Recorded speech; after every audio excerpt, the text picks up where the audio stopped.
जीते जी मिले या मरने के बाद मिलता है हर कर्म का फल। यह एक ऑटोमेटिक प्रक्रिया है। जैसी करनी वैसे फल, आज नहीं निश्चय कल। दुष्कर्म करके उसके दंड से नहीं बचा जा सकता। जिस प्रकार सत्कर्मों का अच्छा मिलता है, उसी प्रकार अपराधों के लिए सजा अवश्य मिलती है। समय लग सकता है। आज का फल आज मिलने से व्यक्ति भ्रम में पड़ी सकता है और यह सोच सकता है कि बुरे कर्म के दंड से बच गए या भला कर्म निष्फल चला गया, पर वस्तुतः ऐसा होता कभी नहीं। तुरंत या कालांतर में इसका फल अवश्य मिलता है, परंतु फल का यह रहस्य अज्ञात होने के कारण प्रत्यक्षवादी उतावले अनास्थावान हो उठते हैं।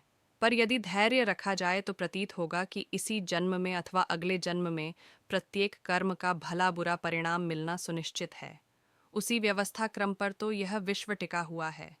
यदि यह असंदिग्ध हो जाए तो फिर ऐसा अंधेर फैले, ऐसी अराजकता उपजे कि कहीं कुछ संभलना संभालना संभव न हो सके। फिर न कोई पाप से डरे और न पुण्य का झंझट और नुकसान उठाए।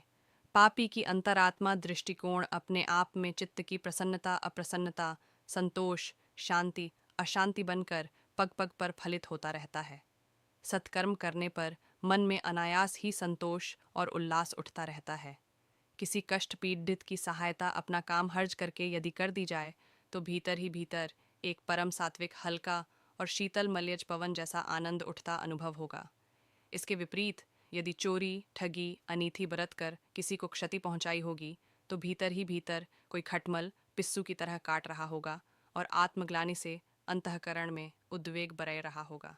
वस्तुतः यही आत्मसंतोष और आत्मधिक्कार अंतःकरण को बलिष्ठ और दुर्बल बनाते हैं और इसी आधार पर प्रगति के अगणित मार्ग खुलते और अवरुद्ध होते हैं। पापी की अंतरात्मा दिन दिन दुर्बल होती जाती है। दूसरों पर से ही नहीं, अपने पर से भी उसका विश्वास उठ जाता है। आत्मबल खोकर मनुष्य चैन नहीं पा सकता, भले ही उसके पास पैसे कौडियों के टीले क्यों न जमा हो जाएं।